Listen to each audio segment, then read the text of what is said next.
Muy buenas tardes. Es un gusto estar con todos ustedes una vez más, compartiendo estos espacios educativos. Mi nombre es Eloísa Olivares González, soy alumna de UNIPEM, Centro Educativo, y estudio actualmente la maestría en Neurociencias para la Educación. En específico, hoy con la materia de neuropsicoeducación y presentando este trabajo asesorada por la doctora Verónica Serna González. Espero que podamos obtener de aquí un gran apoyo para nuestra labor en el aula. Bienvenidos. Adelante.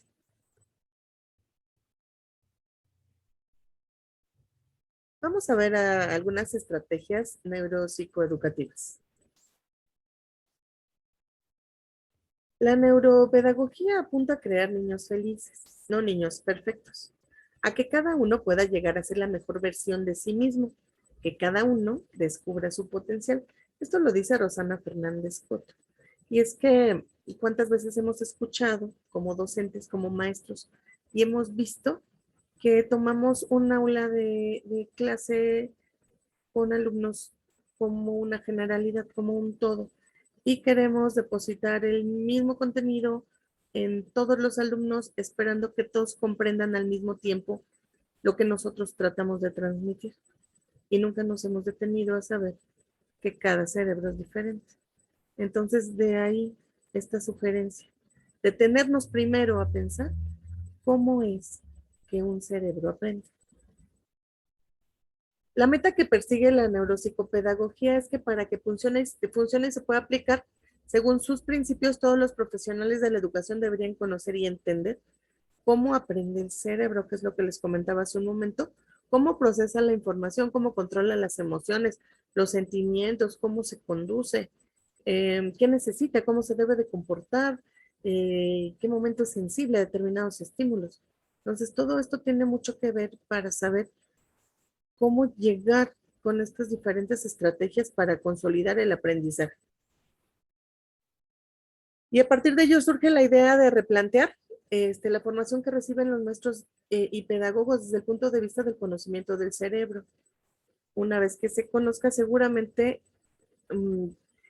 se podrá llegar con mayor facilidad a consolidar este aprendizaje. Y no es que no se quiera, es que realmente no se conoce. Apenas en lo que llevamos este siglo XXI es donde nos estamos dando cuenta que necesitamos saber mucho más para poder avanzar. Podrán desarrollar, dice, una vez que se conozca, podrán desarrollar en los niños y las niñas la capacidad de entrenar el cerebro para que consigan que sea cada vez más flexible, resistente y longevo. También para construir aulas más competentes, la neuropsicopedagogía sugiere una serie de principios útiles para garantizar aprendizajes significativos y permanentes. Ahora, vamos a ver cómo las emociones son un elemento indispensable en el proceso de aprendizaje. Y es que nosotros, como adultos, me parece que coincidirán muchos conmigo en que si recordamos a algún profesor con, con profundidad, es aquel profesor que llegó a hacer una conexión emocional con nosotros o aquel que nosotros veíamos que se interesaba en lo que hacíamos. Perdón.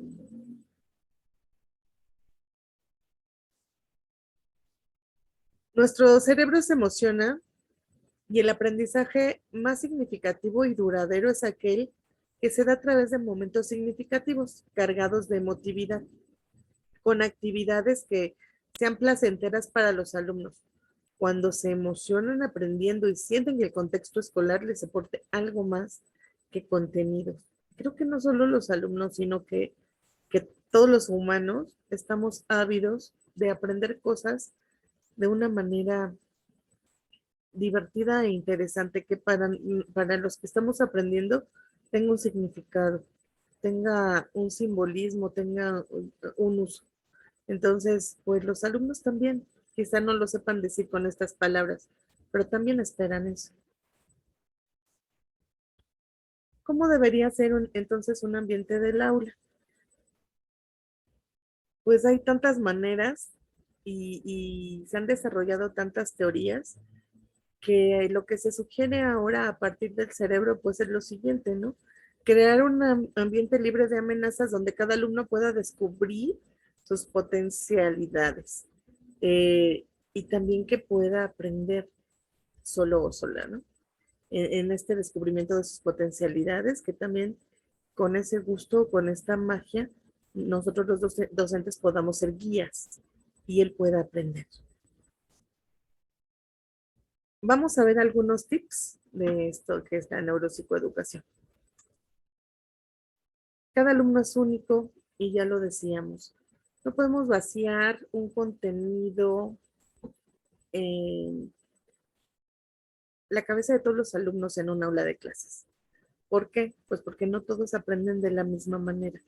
Debemos de contemplar que los alumnos aprenden de distinta forma y sí es quizá mayor trabajo para el docente.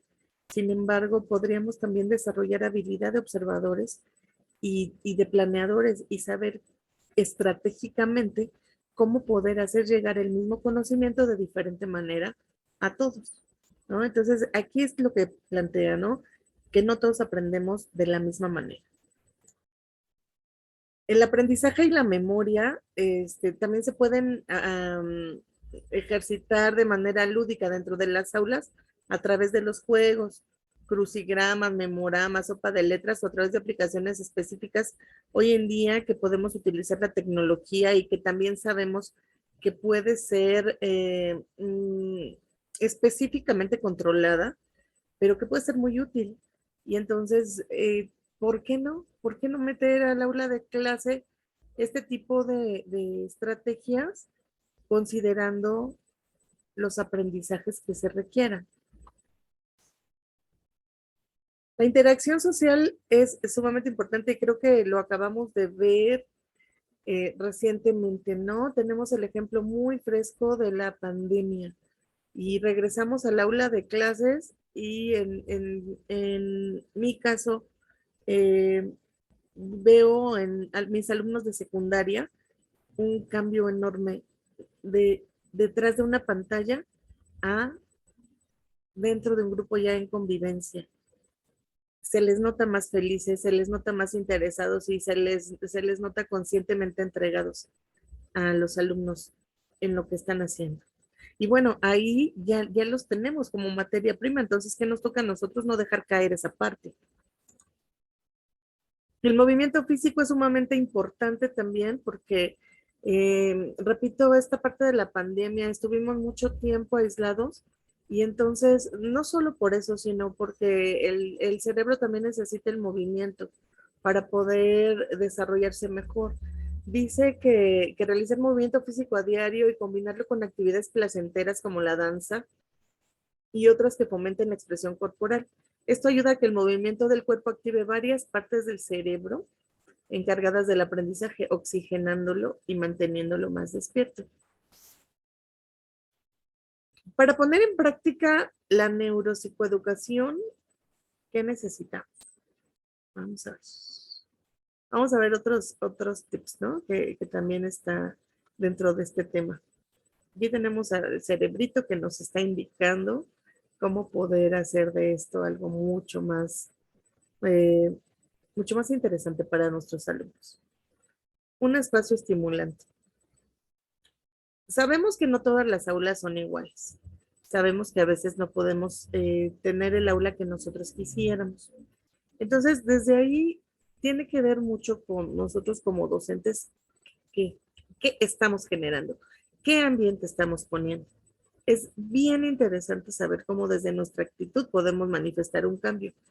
Y si tenemos opciones también de modificar, hacer modificaciones en el aula y colocar cosas educativas que llamen la atención a nuestros estudiantes, formas, colores, sugerencias que sean atractivas, pues podríamos hacerlo, considerando también no saturar con colores oscuros o colores muy fuertes o colores que nos demandes solamente para estar un ratito y ya tengamos que irnos, ¿no? En este caso, hay que ser muy prudentes como docentes, qué colores pueden evocarnos a la relajación, a la tranquilidad, pero también al trabajo y a esta estimulación a gusto para nuestros estudiantes. Descansos para respetar los periodos atencionales. Descanso en el aula, dales un respiro mental. Aquí obviamente, pues, si salen del aula, tienen eh, este bosquecito que quisiéramos todos, ¿no? Sobre todo en las áreas citadinas, pero pues no es así. Entonces, ¿cómo se les puede dar un descanso mental? Hay que considerar la edad de los niños o de los adolescentes y sí saber que sus espacios de concentración varían entre los 10 y 15 minutos y no más. Entonces, nuestras clases son de 40, 50 o 60 minutos. ¿Qué podemos hacer ahí? Ir calculando el tiempo en donde estamos dando un aprendizaje concreto y después hacer un descanso, cortar la actividad, girar nuestra mente, cambiar el tema, hacer que se levanten, hacer participaciones, etcétera. Muchas cosas que se pueden hacer para descansar la mente, un juego, una adivinanza.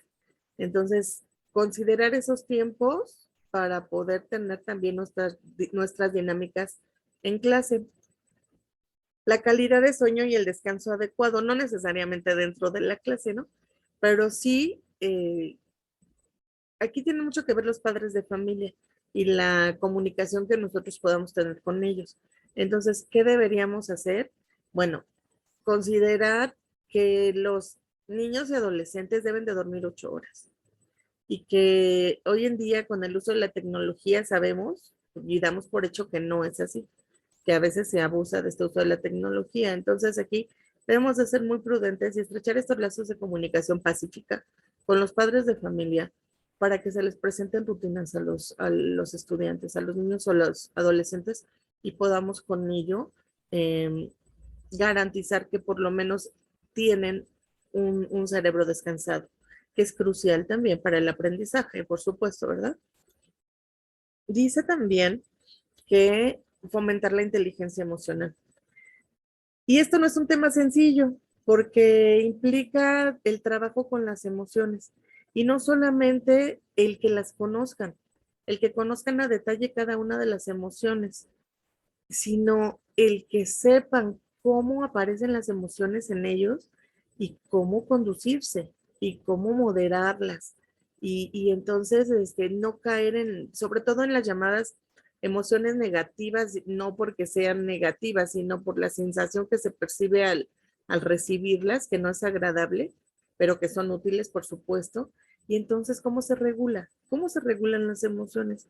Y con esto hay que hablar mucho con nuestros estudiantes para saber que las emociones existen y que vamos a darles paso a ellas. Sin embargo, que hay formas o estrategias para ir regulándolas. Y la primera de ellas es ser consciente de lo que me está pasando y cómo me está pasando. Ahí cabría hacer la pregunta, ¿qué sientes cuando estás triste? ¿Qué sientes cuando estás enojado? ¿Qué sientes cuando tienes miedo?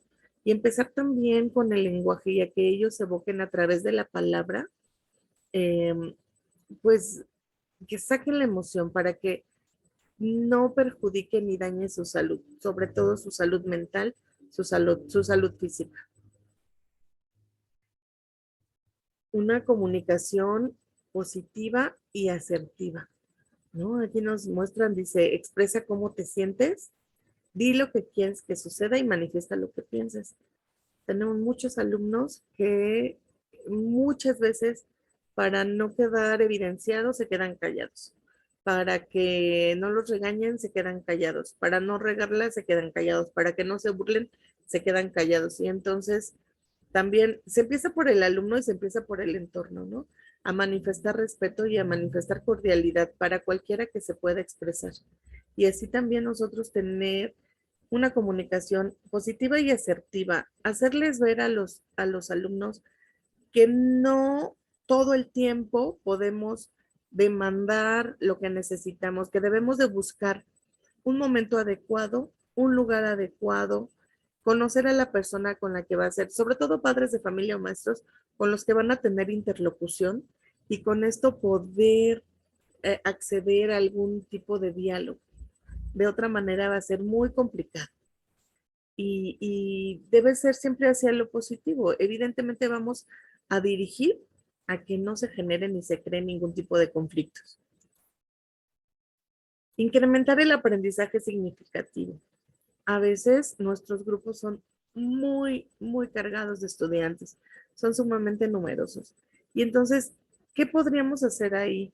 Lo decíamos hace un ratito, ¿no? Enfocarnos, ser muy observadores y saber cómo vamos a hacer de nuestros contenidos y que nuestros estudiantes lo consideren de manera significativa, que ellos sepan que les va a servir, que ellos sepan que pueden dominar estos temas sin que se les haga necesariamente imposibles de alcanzar. Y debemos de cuidar como docentes nuestro lenguaje verbal, nuestro lenguaje corporal, nuestra forma de dirigirnos a ellos y dominio del tema. Y de esta manera podríamos ir acercando un poquito más este aprendizaje significativo hacia nuestro objetivo, que son nuestros estudiantes. Aplicar la fórmula contenido, atención y emoción. Y es un poquito el retomar todo lo anterior, ¿no? Debemos de estar conscientes de qué contenido es el que estamos dominando, también tener estrategias atencionales, esta parte del tiempo, cierto tiempo, para esto, pues a mí me ha funcionado mucho el mindfulness o la respiración al principio de una clase de 50 minutos. Tomo 10 minutos de esa clase y damos un trabajo, una actividad, cierta actividad física, lúdica en 5 minutos y en los siguientes 5 minutos una actividad de respiración o relajación para que se regule la atención. Y entonces ya podamos entrar con el contenido, pero ya una vez regulada esa atención. También tratar de que la emoción siga fluyendo y de tener nuestros tiempos muy controlados, de tal forma que nunca dejemos abierta una sesión y siempre vayamos hacia el cierre de la misma. Y sí debemos de practicar mucho, obviamente también es prueba y error de nosotros en nuestras clases, pero nada que con la práctica no se pueda lograr. No dejemos de sonreír. Los alumnos nos escanean y lo sabemos perfectamente. Nos escanean al entrar, nos notan, nos perciben, somos transparentes. Aunque no queramos, se leen nuestras emociones, porque ellos nos ven, porque ellos eh, somos un foco de atención muy importante para ellos. Entonces, si sonreímos, inmediatamente vamos a contagiar la actitud. No olvidemos que hay neuronas que se llaman neuronas espejo y que si nosotros estamos sonriendo y mostrando una actitud positiva, vamos a ver el reflejo en consideración como simultáneo en nosotros, en este caso en nuestros alumnos. Sonreímos. Y bueno, vamos cerrando hacia la empatía, ¿no? La empatía es, como en esta foto está muy padre, me pongo en el lugar del otro, ¿no? Me pongo en los zapatos del otro. Esa es la frase que más hemos escuchado.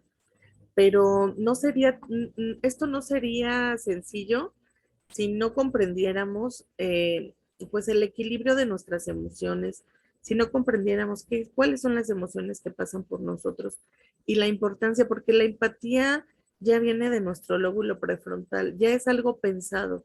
Es decir, a ver, bueno, voy a pensar cómo me sentiría si estuviera ahí en ese lugar, ¿no? Y se combina con la emoción. Y entonces, como soy empático, soy empática, pues voy a tener más consideración para con mis iguales. Y esta parte no voy a dejar de manejarla, no voy a dejar de usarla.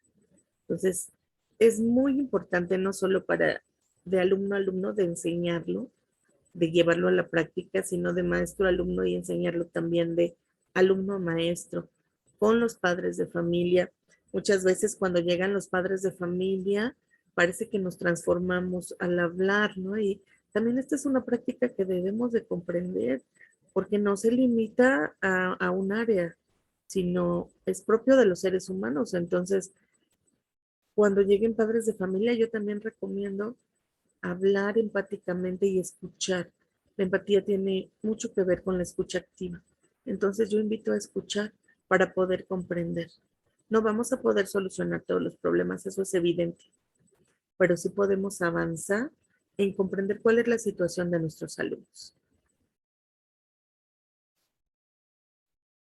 Tenemos mucho por hacer, pero estando aquí, estamos en el camino correcto.